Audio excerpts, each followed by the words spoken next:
All right, let's dive right into today's explainer, where we are literally stepping into the shoes of an AI auditor. Think of this like a high-stakes cinematic investigation. We are hunting for the truth behind artificial intelligence management systems.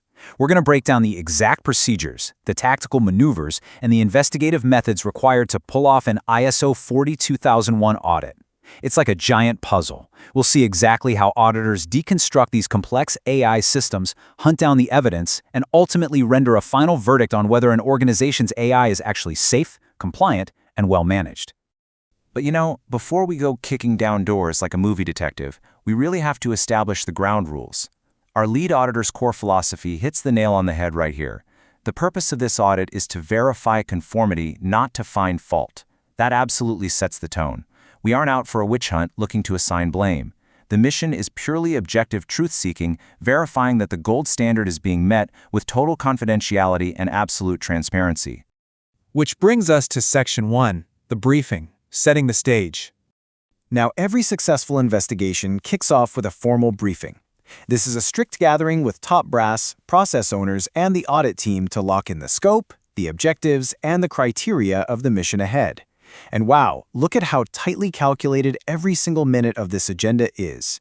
We're talking exactly 60 minutes on the clock. 5 minutes for introductions, 10 minutes to confirm the scope, another 10 for the schedule, right down to a tight 5 minutes to confirm confidentiality and security access.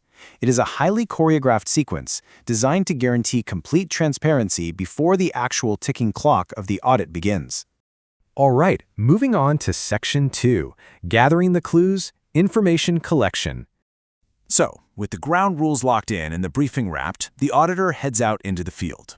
This is the real evidence gathering phase, collecting and verifying data across all the different clauses of the ISO standard. And honestly, this is the ultimate detective's toolkit. We've got 6 primary methods of information collection.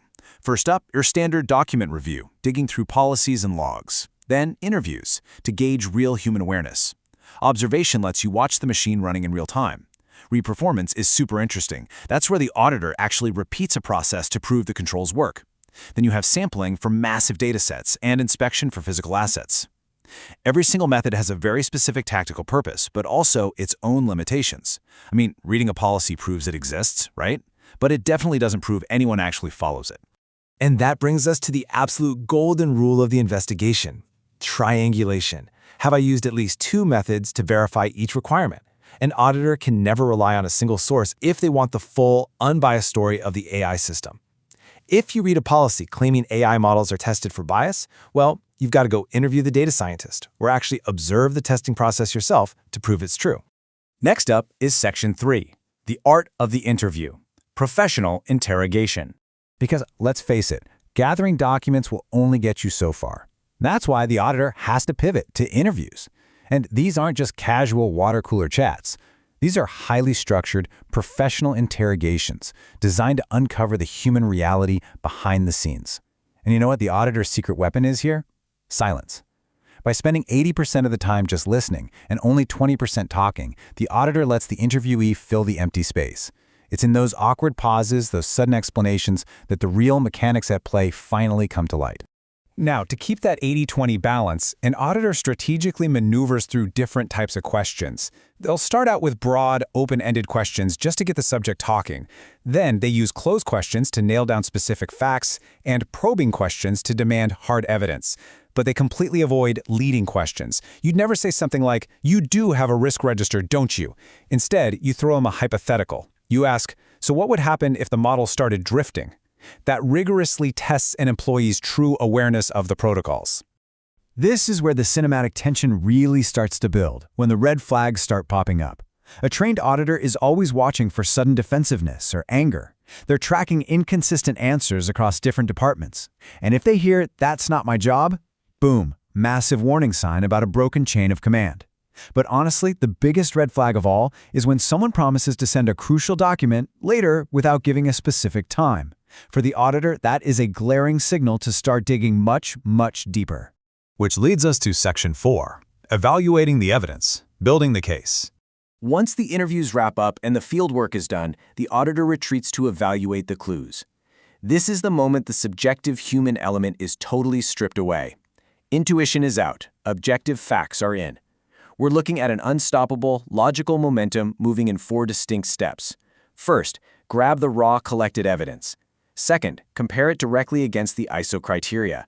Third, determine conformity. Basically, does it match the standard or not? And finally, classify the finding. There's literally no guesswork here. It's pure evidence-based deduction. Ultimately, the final verdict for every single requirement has to fall into one of these strict categories. You might get full conformity, meaning there's clear, objective proof that everything is running perfectly. Or you might hit a minor non-conformity, like discovering a risk register hasn't been reviewed in 14 months when it's supposed to be an annual thing. Or you could uncover a major non-conformity. We're talking a complete system failure, like finding out there is absolutely no human oversight procedure for a high-risk AI model. Yikes.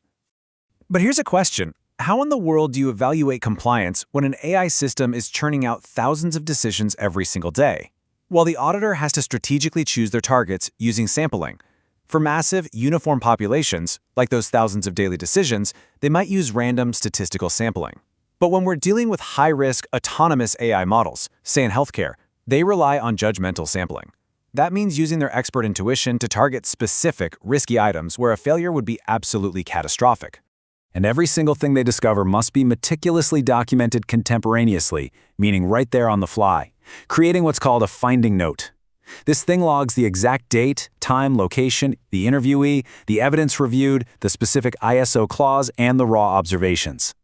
It creates a paper trail so crystal clear, so undeniable, that another auditor could follow those exact same clues months later and reach the exact same conclusion. All right, Section 5, the chatbot case study, the ticking clock. To really see this theory in action, let's look at a high-stakes scenario, a 2-day certification audit for a telecom company's customer service chatbot. Our lead auditor, John, and technical auditor, Sarah, have exactly 48 hours to investigate this medium-risk AI. The clock starts ticking immediately on day 1. Right after the 9 a.m. opening meeting, they launch into a rapid-fire sequence. By 10 a.m., they're tearing through signed AI policies.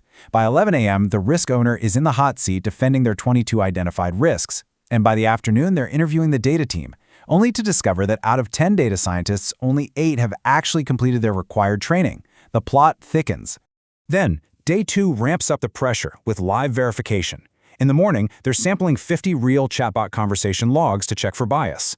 By 10:30, they're talking to customer service and realize some agents don't even know the escalation process. But the real cinematic climax hits right at 1 p.m. during the re-performance test. The auditor actively tests the chatbot's guardrails. They type in a command to erroneously add $500 to their bill, just waiting to see if the AI actually blocks the request.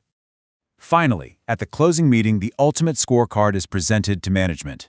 Good news. The AI correctly blocked the $500 charge, and all 50 sampled chats included a powered by AI disclosure. That's solid conformity. However, the audit did reveal 2 very specific minor nonconformities. Those 2 data scientists who missed their bias training, and the customer service agents who were completely unaware of the escalation protocols. And so, the dramatic conclusion is delivered. Certification is recommended, but only on one strict condition. The telecom company has exactly 60 days to complete corrective actions for those nonconformities. The case is paused, and the countdown officially begins for the organization to fix their management system. As we finally close this case file on AI auditing, I want to leave you with a lingering checkpoint question. Think back to those red flags we talked about. If an interviewee tries to brush you off by saying, "Oh, I'll send you that document later," what should the auditor do? Well, they don't just sit around and wait. They probe, they set a firm deadline, and they document the delay. It's just a fascinating look at human behavior when we attempt to regulate the invisible, complex mechanisms of artificial intelligence. Thank you so much for joining me on this explainer, and I'll see you next time as we continue to investigate the systems that run our world.